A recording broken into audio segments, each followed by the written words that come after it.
Again, Spurs lost that game in a very, very Spursy way.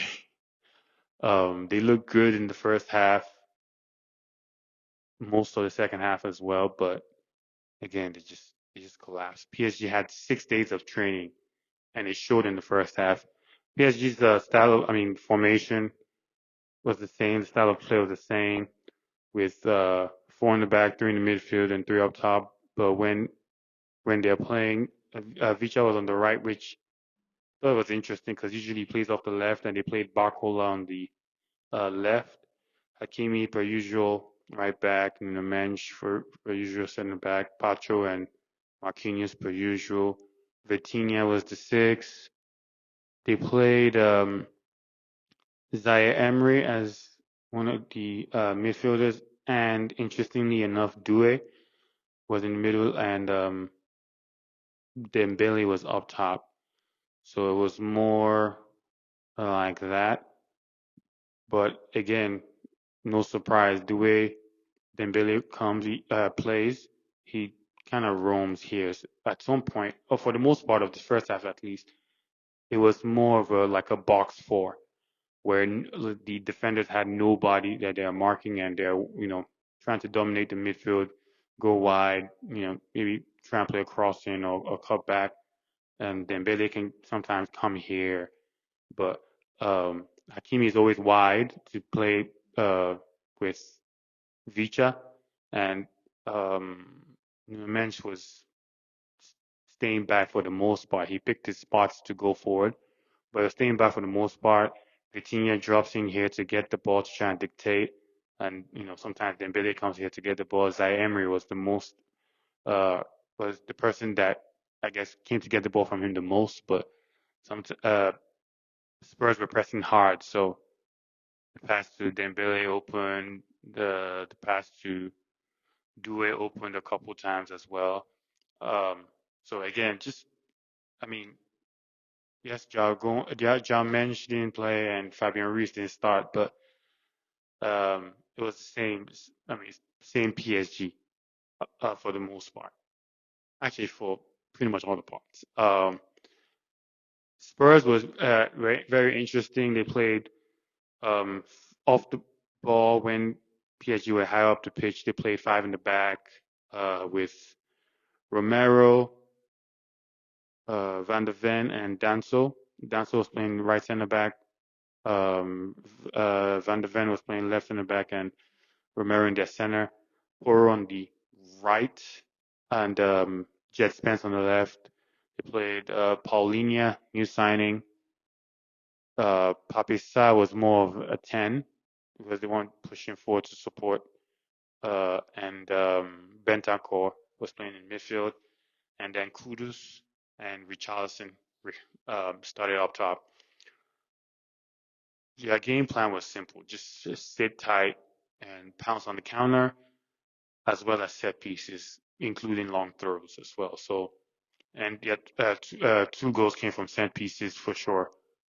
Um, Kudus had a decent game.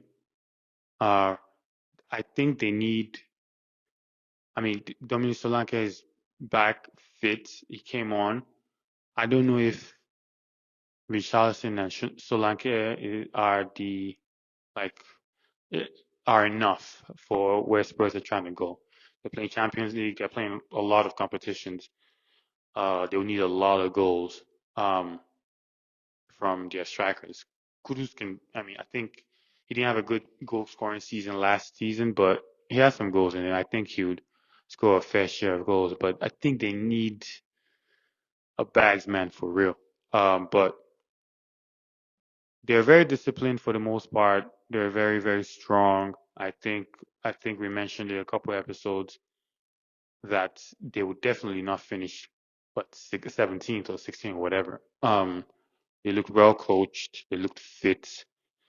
They exposed PSG's lack of training. They exposed PSG's rustiness, I should say, for the most part. Um, and also when PSG were playing off goal kicks, they pressed high. And one thing I noticed was, And most teams are starting to do this, where in Spurs' case, Poro pushes up and uh, Papisa pushes up to help with the press. Then Danso slides to the right back, and then it turns into a back four when they're with the ball and when they're pressing high. It turns into a back. It was like a almost like a 4-4-2 uh, type situation, or sometimes a four, you know, whatever this is, 4-3-3. But Poro was very just like how um, Malo Gusto was playing in the Club World Cup final, where you're just bombing up and down the field. The whole right wing is there. So and again, like I said, most top teams are doing that now. Real Madrid tried to do that as well for in the Club World Cup. United tried to do that pretty much all season last season. The problem is United don't have the legs in the midfield to cover the midfield accurately, and they don't really dominate games like all these top teams do. But most teams try and do this, where they start, especially Italian teams as well, where they start with the wing backs and think Inter with Dumfries and the like. So, but without the ball, it's a solid back five, a three, and a two, and a very very low block. For PSG, I thought that the game changed when obviously Fabian Ruiz came in for Vicha Kvaratskhelia, and Mbaye, I think how you say his name, also came in. So their wingers of Vicha and Barcola switched to Mbaye and Due for a bit. Then Kangan Lee came in, and then Gonzalo Ramos came in, and that pushed Dembele up to the right, Mbaye on the left, Gonzalo Ramos up top, then Fabian Ruiz and Kangan Lee. Now this is where the game changed. Granted, Spurs were also sitting back trying to defend a two-goal lead, but Fabian Ruiz and Kangan Lee's quality, they just look sharper on the ball, off the ball. A couple times where I think there was a goal that Barcola scored before he came off that uh, Fabian Ruiz was offside on, and so it was influential there. There's another chance where he came like from here, the typical PSG run to get a ball from, I believe it was Hakimi, if I'm not mistaken, and tried to like, square a ball back to Dembele that missed. But when Gonzalo Ramos came in the game, they now had a target to find. So Kang Lee here, um, Fabian Ruiz there, Dembele on the right, Kimi supporting, and Mbaye on the left um, with Nemench supporting. Um, the reason why I thought that was more effective was they obviously needed a plan B, and which is why there's talks of Gonzalo Ramos possibly going to AC Milan. I think they need to keep him, and if he leaves, they need a striker because that game was a great example of why you should have a plan B. Plan A is not working. Dembele, you know, was he can play multiple positions, right? Off the left, in the middle, off the right.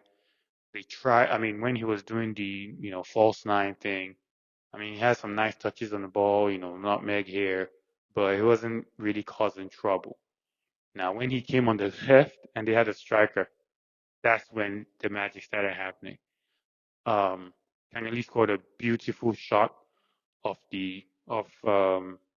somewhere around like outside the box on PSG's left hand side after outside the box, great goal. Um, but all of that action came because they had an attacker to find or to look for in the box. Um, and obviously for the second goal, Dembele again whips the ball in for Gonzalo Ramos to go in. And even before that game, that goal went in because of how Spurs were sitting back. You could see, like, I don't think Spurs had the ball for like more than 5 seconds. PSG were just, you know, trying to, they pinned them in, of course, but PSG were just trying to circulate the ball to the left, come to the right, just looking for an opening for like 5 minutes, it felt like, until Dembele found that, pocket of space to just whip the ball in for Gonzalo Garcia. So very, very impressive for PSG from a mental standpoint. Very disappointing for Spurs because, again, everybody's going to say it's very Spursy of them to lose the game like that. But congratulations to PSG. That was, I mean, again, I think I said it when Nigeria won the WAFCON, coming back from 2-0 down to beat Morocco in the final. Being 2-0 down in the final and still pulling off a win is very, very impressive. Now, doing that without a preseason and just 6 games of training is even more impressive. So I'm sure um, PSG, they're buzzing. They're feeling like maybe now they are mainstays as European giants. Dembele with another assist. So his Ballon d'Or shouts are getting stronger and stronger. Um, and um, and yeah, that was a IQ deep dive. Good. I mean, it started off slow, understandably slow, but it was a very good game overall. And congrats to PSG.